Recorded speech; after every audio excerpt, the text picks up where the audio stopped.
ವಿಶೇಷ ಕಾರ್ಯಕ್ರಮಕ್ಕೆ ಮತ್ತೊಮ್ಮೆ ತಮಗೆಲ್ಲ ಸ್ವಾಗತ. ಬಹುಶಃ ಬಿಜೆಪಿಗೆ BSP ಬರ್ತಾರಾ ಅನ್ನೋ ಪ್ರಶ್ನೆ ಮೇಲೆ ಶುರುವಾಯಿತು. ಬೇರೆ ಬೇರೆ ನಾಯಕರುಗಳು ಕೂಡ ಈಗಾಗಲೇ ಪಕ್ಷ ಬಿಟ್ಟು ಹೋಗಿದ್ದಾರೆ. ಇವತ್ತಿನ ಒಂದು ಬೆಳವಣಿಗೆ ಅಂತಂದರೆ ಬಹುಶಃ ಮುದ್ದನಗೌಡರು ಹೇಳ್ತಾರೆ ನಿಮ್ಮ ಶಾಸಕರು ಸಹವಾಸವೇ ಬೇಡ ಅಂಥೇಳಿ ಈಗ ಕಾಂಗ್ರೆಸ್ ಕಡೆಗೆ ಹೆಜ್ಜೆ ಹಾಕಿರುವಂಥದ್ದು. ಪುಟ್ಟೇಗೌಡರು ಸರ್ ಈಗ ಇನ್ನೊಬ್ಬರು ಹೋಗ್ತಾರಂತೆ ಯಾರು ಇರಲಿ ಗೊತ್ತಿಲ್ಲ ಹೋಗ್ಬೋದು. ಈಗ ಅಲ್ಲಲ್ಲ ಧನಂಜಯ ಕುಮಾರ್ ಒಂದು ಅಲ್ಲ ಮುದ್ದೆ ಅಲ್ಲ ಗೊತ್ತಿಲ್ಲ ನಮ್ಮ ಪಕ್ಷ ಎಲ್ಲ ಥರದ ಒಂದು ಇದಕ್ಕೂ ತಯಾರಾಗಿದೆ. ಅರ್ಥ ಆಯ್ತಾ? ಅಲ್ಲಿ ಎಲ್ಲ ಥರದ್ದು ಯಾವ್ಯಾವ ಒಂಚೂರು ಹೇಳ್ಬಿಡಿ. ಅಲ್ಲಲ್ಲ ನಾವು ಒಂದು ನಿಮಿಷ. ಈಗ ನಮ್ಮ ಪಕ್ಷದ ರಾಷ್ಟ್ರೀಯ ಅಧ್ಯಕ್ಷರು ಮತ್ತು ರಾಜ್ಯಾಧ್ಯಕ್ಷರು ಪದೇ ಪದೇ ನಮ್ಮ ಪಕ್ಷದ ನಿಲುವೇನು ಇಂಥ ಸಂದರ್ಭಗಳಿಂದ ಹೇಳ್ತಾ ಬಂದಿದ್ದಾರೆ. ಅದನ್ನು ನಾನು ಪುನರುಚ್ಚನೆ ಮಾಡ್ತಕ್ಕಂಥ ಅವಶ್ಯಕತೆ ಇಲ್ಲ. ನೀವು ಸನ್ಮಾನ್ಯ ಪುಟ್ಟೇಗೌಡರ ವಿಚಾರ ಕೇಳಿದ್ದು ಕೇಳ್ತೀನಿ. ಪುಟ್ಟೇಗೌಡರು ಅವರು 3 ಬಾರಿ ಜನತಾದಳದಿಂದಲೇ ಶಾಸಕರಾಗಿದ್ದಂಥವ್ರು. ನಾನಲ್ಲಿ ಪಕ್ಷದಲ್ಲಿರ್ತಕ್ಕಂಥ ನನಗೆ ಸಿಕ್ಕಿರ್ತಕ್ಕಂಥ ಪಕ್ಷದೊಳಗಡೆ ಆಂತರಿಕ ಮಾಹಿತಿ ಪ್ರಕಾರ ಅವರು ಕಳೆದ ಬಾರಿ ಚುನಾವಣೆ ನಿಲ್ತಕ್ಕಂಥ ಸಂದರ್ಭದಲ್ಲೇ ಆ ತಾಲ್ಲೂಕಿನ ಕಾರ್ಯಕರ್ತರು ಮತ್ತು ಆ ತಾಲ್ಲೂಕಿನ ಮುಖಂಡರುಗಳ ಮಧ್ಯೆ ಒಂದು ಮಾತುಕತೆಯಲ್ಲಿ ಬಾಲಕೃಷ್ಣ ಅವರು ಕೂಡ ಆ ತಾಲ್ಲೂಕಿನಲ್ಲಿ ಅತ್ಯಂತ ಭಾಳ ಪರಿಣಾಮಕಾರಿ ಮತ್ತು ಪ್ರಭಾವಶಾಲಿ ಒಬ್ಬ JDS ಮುಖಂಡ. ಅವರಿಗೆ ಮುಂದಿನ ಚುನಾವಣೆಯಲ್ಲಿ ಅವಕಾಶ ಕೊಡಬೇಕು ಅಂತ ಅವತ್ತೇ ತೀರ್ಮಾನ ಆಗಿದೆ. ಅದನ್ನು ಒಪ್ಕೊಂಡಿರ್ತಕ್ಕಂಥ ವಿಚಾರ. ಈ ಹಂತದಲ್ಲಿ ಇದು ಸುಮಾರು 6-7 ತಿಂಗಳಿಂದಲೇ ಅವರು ಪುಟ್ಟೇಗೌಡರು ಇಲ್ಲ ನಾನು ಪಕ್ಷ ಬಿಡ್ತೀನಿ ಅಂತ ನನ್ನ ಮಾತನ್ನು ಹೇಳ್ತಾ ಇದ್ರು. ಅದು ನಮಗೆ ಎಲ್ರಿಗೂ ಗೊತ್ತಿರ್ತಕ್ಕಂಥ ವಿಚಾರ. ಇವತ್ತು ರೆಸಿಗ್ನೇಷನ್ ಕೊಟ್ಟಿದ್ದಾರೆ, ಅದು ಅಂತಿಮ ಹಂತದಲ್ಲಿ ಕೊಟ್ಟಿದ್ದಾರೆ. ದೊಡ್ಡ ಆಮೇಲೆ ಅಲ್ಲ ಈಗ ಇದು ಆರಂಭ, ಇದು ಈ ಬೇರೆ ಬೇರೆ ನಾಯಕರುಗಳು ನಿಧಾನಕ್ಕೆ ಅಲ್ಲಲ್ಲ. ಈಗ ನಾನು ಹೇಳ್ತೀನಿ ಕೇಳಿ. ಒಂದು ನೀವು ರಾಜಕೀಯ ಧ್ರುವೀಕರಣ ಅಂತ ಹೇಳ್ಬಿಟ್ಟು ಒಂದು ಇದಕ್ಕೆ ನಾವೊಂದು ಪದ ಉಪಯೋಗಿಸ್ತೀವಿ. ರಾಜಕೀಯ ಧ್ರುವೀಕರಣ ಹಿಂದೆಲ್ಲ ಯಾವುದಾದ್ರೂ ಒಂದು ತತ್ವ ಸಿದ್ಧಾಂತಕ್ಕೆ ಒಂದು ಪಕ್ಷದ ನಿಲುವಿಗೆ ಅದು ನಡೀತಾ ಇತ್ತು.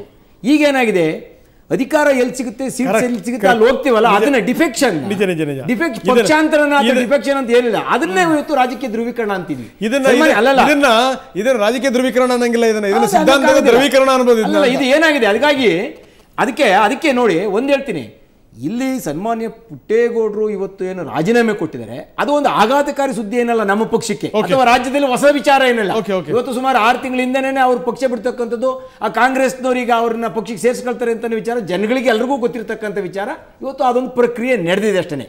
ಹಾಗಾಗಿ ಒಬ್ಬರು ಶಾಸಕರು ಅವ್ರಿಗೇನು ಅವತ್ತು ಆ ಕ್ಷೇತ್ರದ ಜನತೆಯ ಮುಂದೆ ಮಾತು ಕೊಟ್ಟಿದ್ರು, ಮಾತಿನಂತೆ ನಡ್ಕೋಬೇಕಾಗಿತ್ತು. ಅದನ್ನೇ ಹೇಳಿ ನಾನು ಈ ರೀತಿಗೋಸ್ಕರ ನಾನು ಇವತ್ತು ಈ ವರ್ಷ ಈ ಬಾರಿ ಚುನಾವಣೆಗೆ ಸ್ಪರ್ಧಿಸ್ತಾ ಇಲ್ಲ ಅಂತ ಮಾತನ್ನ ಹೇಳಿದ್ರೆ ಅವ್ರು ಬಹಳ ದೊಡ್ಡತನ ಆಗ್ತಾ ಇತ್ತು. ಆದ್ರೆ ಹೋಗ್ತಕ್ಕಂಥ ಸಂದರ್ಭದಲ್ಲಿ 3 ಬಾರಿ ಶಾಸಕರಾಗಿ ಹೋಗ್ತಕ್ಕಂಥ ಸಂದರ್ಭದಲ್ಲಿ ಪಕ್ಷದ ನಾಯಕತ್ವದ ಮೇಲೆ ಏನೋ ಒಂದು ರೀತಿ ಗೂಬೆ ಕೂರಿಸಿ ಹೋಗ್ತಕ್ಕಂಥದ್ದು ಅಂತ ಒಳ್ಳೆಯ ಸನ್ನಡತೆ ಅಲ್ಲ ಅಂತ ನನ್ನ ನಿಮ್ಮ ಪಕ್ಷ ಸಿದ್ಧವಾಗಿದೆ ಅಂತ. ಅಲ್ಲ ಹೌದು, ನಮ್ಗೆ ನಮ್ಮ ಪಕ್ಷದಲ್ಲಿ ಪಕ್ಷದಿಂದ ಬಿಟ್ಟೋಗ್ರು ಇರ್ಬೋದು, ಪಕ್ಷಕ್ಕೆ ಬರೋರು ಇರ್ಬೋದು. ಚುನಾವಣೆ ಬಂದಂತ ಸಂದರ್ಭದಲ್ಲಿ ಧ್ರುವೀಕರಣ ಅದು ಸರ್ವೇ ಸಾಮಾನ್ಯ, ಅನಿವಾರ್ಯ. ಓಕೆ ಸರ್, ಬಂದೆ ಸರ್ ಪ್ಲೀಸ್. ಕೊನೆಯದಾಗಿ ಏನು ಹೇಳಿದ್ರಿ ಸಂಕ್ಷಿಪ್ತವಾಗಿ? ಈಗಲೇ ನಾವು ಯಾವುದನ್ನು ಹೇಳೋದಕ್ಕೆ ಬರಲ್ಲ. ಅವ್ರು ಹೇಳಿದ್ರು ಪಕ್ಷಾಂತರ ಮಾಡುವಂಥದ್ದು ಧ್ರುವೀಕರಣ. ಈಗಲೇ ಧ್ರುವೀಕರಣಕ್ಕೂ ಕೂಡ ಇದು ಪಕ್ವವಾದ ಕಾಲ ಅಲ್ಲ.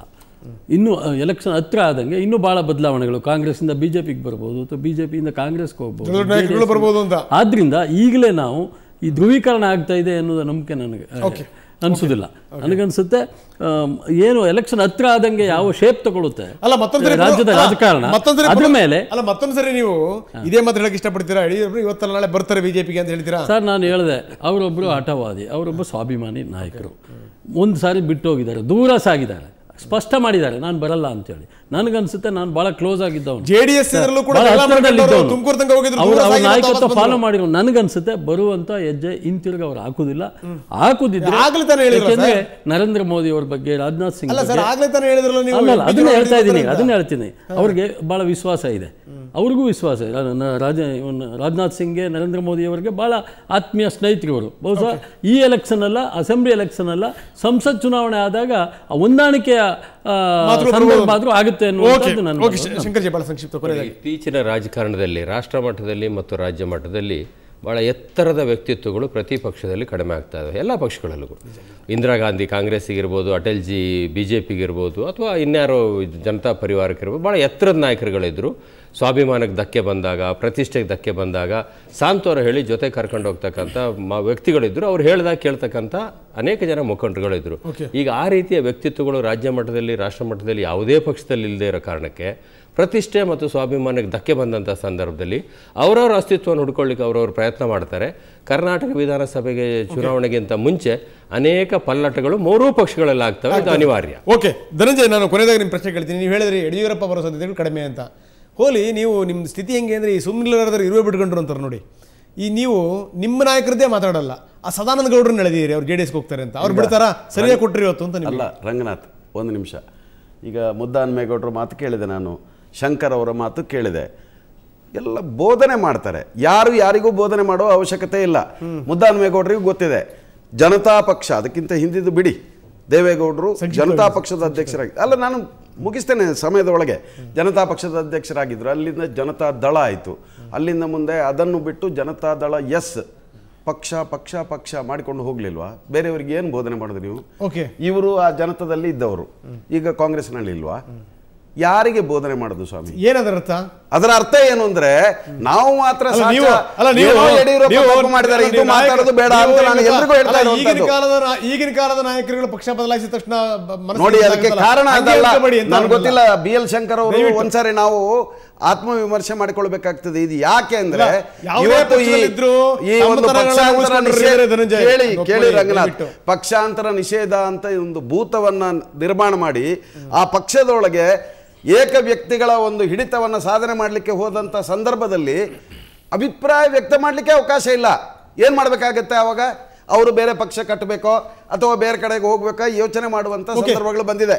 ಇದು ನಾನು ಸದಾನಂದ ಗೌಡರ ಬಗ್ಗೆ ಹೇಳಿದಂಥದ್ದು. ಇವತ್ತಿಗೂ ನನ್ನ ಮಾತಿಗೆ ನಾನು ಅವ್ರು ಏನು ಕೊಟ್ಟರು? ಅವರು ಏನು ಹೇಳಿದ್ದಾರೆ? ಹೋಗ್ತೇನೆ ಅಂತ ಹೇಳಿ ಹೋಗ್ತಾರೆ ಯಾರಾದರೂ ರಂಗನಾಥ್? ನಾನು ಹೇಳ್ಯ ಸದಾನಂದ ಗೌಡರು ಮತ್ತು ಕುಮಾರಸ್ವಾಮಿ ಅವರು ಯಾವ ಕಾಫಿ ಎಸ್ಟೇಟ್ನ ಬಂಗ್ಲೆಯಲ್ಲಿ ಮೀಟಿಂಗ್ ನಡೆಸಿದ್ದಾರೆ ಅಂತ ಹೇಳಿಯಾ ಈಗ ಇಲ್ಲಿ? ಅದು ಬೇಡ. ಆ ದಿವಸ ಅದು ನನಗೇನಂತೆ, ಸದಾನಂದ ಗೌಡ್ರು ಎಲ್ಲಿ ಹೋದ್ರೆ ನನಗೇನಂತೆ, ನನಗೆ ಒಂದೇ ಕಲಿಕರ ಅವ್ರನ್ನ ಬಹಳ ಆತ್ಮೀಯ ಮಿತ್ರರು, ಅವರನ್ನು ಯಾಕೆ ಈ ರೀತಿಯಲ್ಲಿ ನಡೆಸಿಕೊಳ್ತೀರಪ್ಪ ನೀವು ಬಿಜೆಪಿ? ಸುಮ್ಮನೆ ಇಲ್ಲದಿದ್ರೆ ಅವ್ರಿಗೆ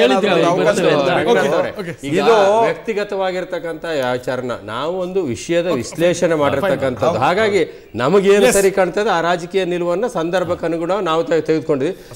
ನೋಡಿ ಕೇಳಿ, ವಿಶ್ಲೇಷಣೆ ಬೇರೆ, ವ್ಯಕ್ತಿಗತವಾಗಿ ತೆಗೆದುಕೊಳ್ತಕ್ಕಂಥ ನಿಲುವುಗಳು ಬೇರೆ. ನಾವು ವಿಶ್ಲೇಷಣೆ ಮಾಡ್ಲಿಕ್ಕೆ ವಿಶ್ಲೇಷಣೆ ಮಾಡಿದ ಕೂಡಲೇ ನೀವು ಇನ್ನೊಬ್ಬರಿಗೆ ಬುದ್ಧಿವಾದ ಹೇಳೋದು ಅಂತ ಹೇಳಿದ್ರೆ ಆಗದ. ಕೆಜೆಪಿಗಂತೂ ನಾವು ಬುದ್ಧಿವಾದ ಹೇಳ್ತಕ್ಕಂಥ ಪ್ರಯತ್ನ ನಾವು ಮಾಡುವಿಲ್ಲ. ಕೆಜೆಪಿ ಆಂತರಿಕ ವಿದ್ಯಮಾನಗಳು ರಾಜ್ಯಕ್ಕೆ ಸಂಬಂಧಪಟ್ಟಿದ್ದು, ಅದಕ್ಕೋಸ್ಕರ ಚರ್ಚೆ ಮಾಡಿ. ಸರ್, ನಾನು ಸಾಕಷ್ಟು ಮಾತಾಡಿದ್ರು ಇಲ್ಲಿ ತನಕ. ಧನ್ಯವಾದ, ಥ್ಯಾಂಕ್ ಯು ವೆರಿ ಮಚ್. ಇದು ಆರಂಭ ಮಾತ್ರ. ಇನ್ನು ಯಾವ್ಯಾವ ನಾಯಕರು ಎಲ್ಲೆಲ್ಲಿ ಹೋಗ್ತಾರೆ ಕಾಲ ನಿರ್ಧಾರ ಮಾಡುತ್ತೆ, ನಾವು ಅದನ್ನು ನಿಮ್ಮ ಮುಂದೆ ಇಡ್ತೀವಿ. ಆದ್ರೆ ಒಂದು ಮಾತು ಮಾತ್ರ ನಿಜ, ಬದಲಾದ ಹಾಗೆ ದಿನ ಆಗ್ತಿದ್ದ ಹಾಗೆಯೇ ಅವರ ತತ್ವ ಸಿದ್ಧಾಂತ ಎಲ್ಲವೂ ಕೂಡ ಬದಲಾಗ್ತಾ ಇವೆ. ಆ ನಾಯಕರನ್ನ ಇತ್ತೀಚಿನ ದಿನಗಳಲ್ಲಿ ನಾವು ನೋಡ್ತಾ ಇದ್ದೀವಿ. ನೀವು ಕೂಡ ಅದನ್ನು ಗಮನಿಸ್ತಾ ಇದ್ದೀರಿ ಅಂತ ಹೇಳ್ತಾ ವಿಶೇಷ ಕಾರ್ಯಕ್ರಮ ಮುಗಿಸ್ತಾ ಇದ್ದೀನಿ. ನಮಸ್ಕಾರ.